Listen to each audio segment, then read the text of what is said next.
Some things are just things, and then some things become legends. Today, we're going to talk about a watch that was born from a simple, almost impossible idea. What if you could create a timepiece that just would not break? This right here is the story of the G-Shock. So, you gotta picture it. It's the early 80s. Watches are delicate. They're these finely crafted little instruments. If you drop one, it shatters. That was just a fact of life, right? Wow. One engineer over at Casio decided to challenge that basic fundamental assumption. And that engineer was Kikuo Ibe. His whole mission, the entire proposal he handed to his bosses at Casio, was just that one sentence. That's it. And this mission, it came from a really personal place. He'd accidentally dropped and completely shattered a watch that his own father had given him. He was heartbroken, so he decided to create a solution so nobody would ever have to feel that way. All right, so Section 1, an unbreakable idea. The year is 1981, and Ibe's quest officially begins. Now, his whole concept was the complete opposite of conventional watchmaking, which, it prized delicacy and precision above everything else. What he was proposing was basically a revolution in a little resin case. Now, this is where it gets really interesting. He didn't just aim for a little tougher. No, he set this incredibly high bar that became legendary, the triple 10 criteria. The watch had to have a 10-year battery life. It needed 10-bar water resistance, that's about 100 meters, and the really big one, it had to survive a 10-meter drop. For the time, these standards were just impossibly high. So, how do you meet standards like that? Well, it required a development process that was, frankly, brutal. It was just this relentless cycle of creation and destruction, all driven by a stubborn refusal to give up.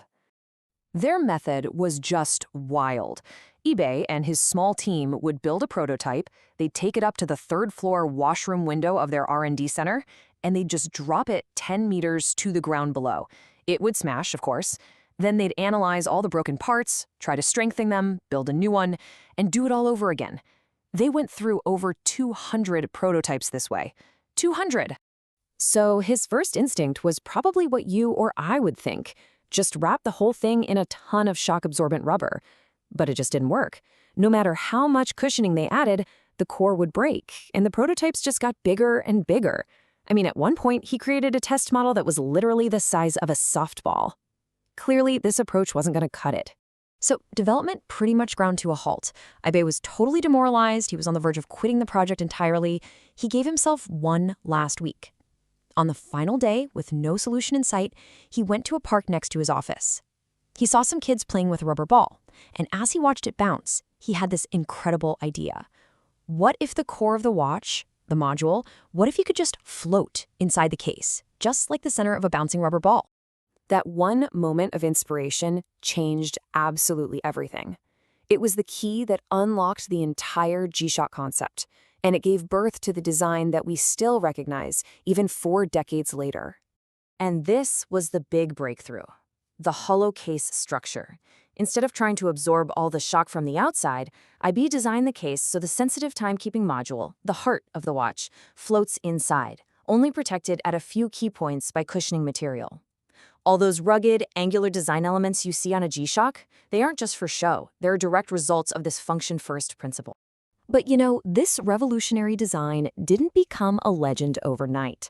The very first G-Shock, the W5000C, launched in 1983, and it was a total commercial flop.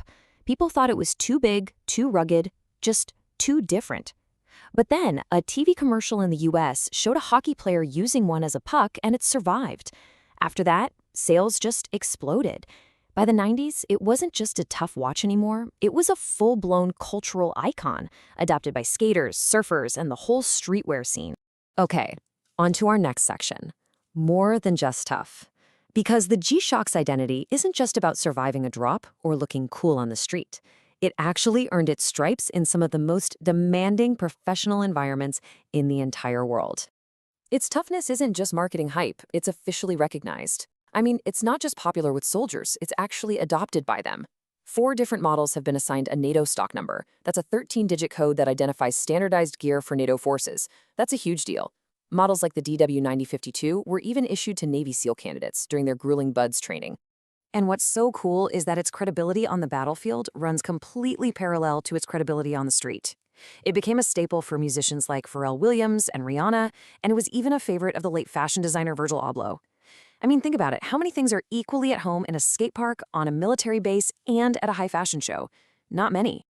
A huge part of the G-Shock story is its fan base. And I mean, these fans are passionate. They care deeply about the little details. Just look at this Reddit user pointing out a small functional quirk, not being able to see the current time while the countdown timer is running. To a real user, that's a huge deal. And this shows that Casio was actually listening. Just look at the difference between an older module and the newer U module. They specifically fixed that exact issue with the timer and stopwatch modes. Now you can see the time. They added a more efficient LED backlight, switchable date formats, multiple languages. This is not a company just resting on its past success. It's actively refining its most iconic products based on what its users are actually saying. So that brings us to our final section, the enduring cult. After 4 decades, how does a watch built on a simple premise of toughness not only survive, but actually thrive and continue to shape culture? Well, its legacy endures because it has never, ever stood still. While that core idea of absolute toughness is always the foundation, the brand stays relevant by basically acting as a canvas for culture. It collaborates with everyone from NASA and the US Air Force to the streetwear giant Supreme, and even Coca-Cola. It engages with the world, it doesn't just exist in. And that spirit is absolutely set to continue.